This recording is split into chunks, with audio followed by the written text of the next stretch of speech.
So our guest was in last week talking about Dr. Frederick Brandt, the Baron of Botox, and we ran out of time before I could ask him about what is considered the latest magic bullet in the world of fat loss. It is not diet or exercise, but something called a slurry. So I welcome back Dr. Stephen Mulholland, founder of Spa Medica, one of Canada's top cosmetic plastic surgeons.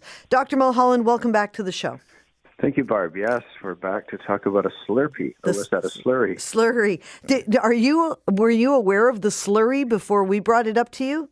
Well, Wellman Labs is very reputable. They're from Harvard, and Rox Anderson is the head of Wellman Labs. And he developed and invented Cool Sculpting and another product called Fraxel. So he's well known, and it's a reputable center. But it is exciting in that they're working on new and updated ways to deal with fat. In fact, it's the number one thing we do in aesthetic plastic surgery. There was 1 million liposuctions in the United States last year. So it's 5% of all elective surgery in the United States is removing fat from people. It's more common than gallbladder surgery.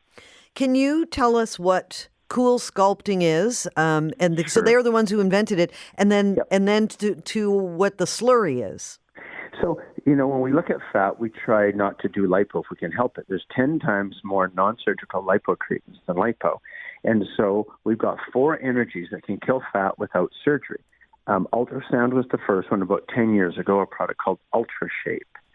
Following that, radio frequency energy, which is like electrical current, and then a microwave technology. And then along came about 8 years ago, cooling the fat from the outside. And that's called Cool Sculpting. And that works quite well. You need 2 or 3 treatments. It takes an hour each time. There are some side effects. So although it's been marketed like crazy, I mean, you can't watch late night TV without, seeing something for stress urinary incontinence and Cool Sculpting for fat destruction. Okay. And so, and then we had heating, which is a laser, and that's called sculpture. And so we've got 4 good ways to kill fat. However, they all require a treatment that takes between 20 and 60 minutes, and you melt modest amounts of fat. And so this technique is not new. We've been injecting things in fat for about 15 years. You might recall Tibella, which is Botox for fat. We inject it under the chin. It's called deoxycholate, and it melts fat after a couple of injections. And I used to use deoxycholate, over large surface areas, but again, it's inflammatory. There is some downside. The exciting thing about the slurry is that it uses a chemical that's fairly safe called glycerol, and you inject it into the fat, and it crystallizes the fat cells. And that sounds all well and fine, but right now they're only doing it in pigs. So there's a lot of skinny pigs running around Boston right now. But it takes a bit of time to get, through FDA and Health Canada. But the good news is that if diet and exercise fail you, we might be able to inject a slurry with some glycerol in your fat and have it melt away. So let me ask about injecting something into the fat. It almost seems to me like, how would it be done evenly? How do you melt the fat evenly when you're just doing it by injection? Well, by injection techniques, and we've had isoproterenol, which is like adrenaline. We've used adrenaline and other chemical substances in the past. This injection of deoxycholate or Tibella, and that's the big issue. You're exactly right. It's hard to make it even.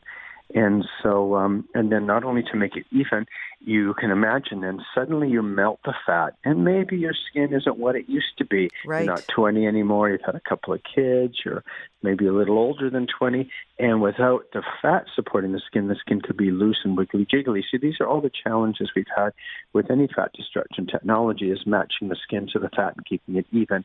And so although it sounds like a great story, and Wellman Labs and Dr. Anderson are to be trusted, I think we're a long way from getting glycerol injected in our fat. I think the gym and liposuction is still the best way to do it. Okay, so liposuction meaning old-fashioned liposuction? No, the newer kind of lipo. Okay. It's a good question. And so typically it's important for your listeners to know that, lipo now is done under local anesthesia. You don't need a general anesthetic. We can give you a little laughing gas and put some dilute freezing in the fat.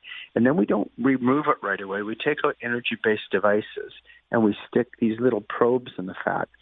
And the most common probe used the last few years is radiofrequency energy, a product called Body Tight. And the reason we do that is it kind of heats up your fat, which is frozen, so you don't feel anything. And you get contraction. Sort of think of like a raw hamburger patty on the grill, and you watch it for 10 minutes.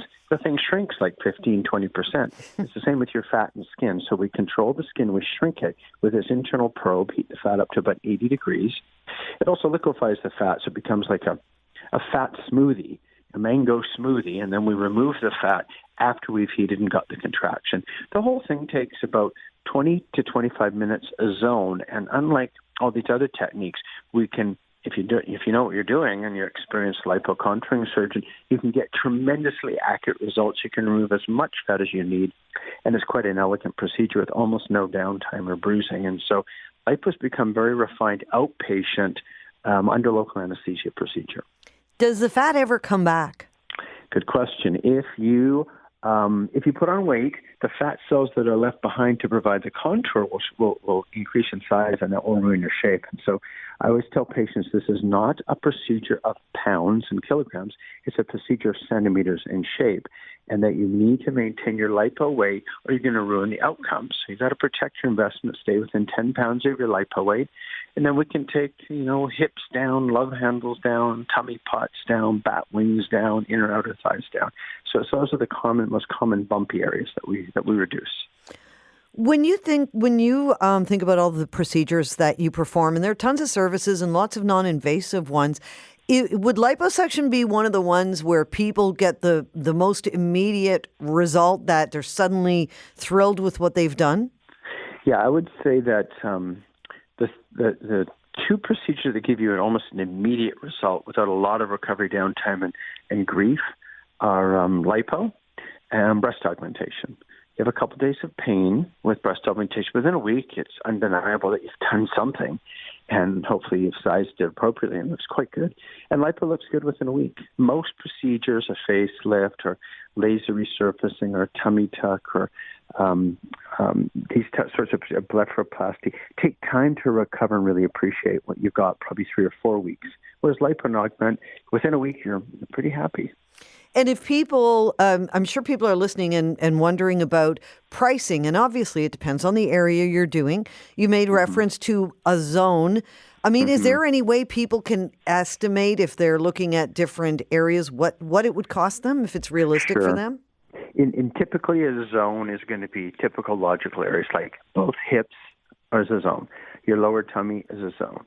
Both inner thighs is a zone. The upper arms is a zone. And so each area, each zone depends if it's a large zone or a small zone. But in general, in Canada, a reputable city plastic surgeon in Vancouver or Toronto or Montreal or Calgary or Edmonton, they will charge between $4,000 and $6,000 for the first zone, because you got to get the startup costs, open the equipment, have your nurses prep and drape. And then typically it's about half that, or do $2,000 to $3,000 for every zone thereafter. So you could contour your entire body, all the bumps you don't like, for approximately $10,000, or the price of a used Ford Prius.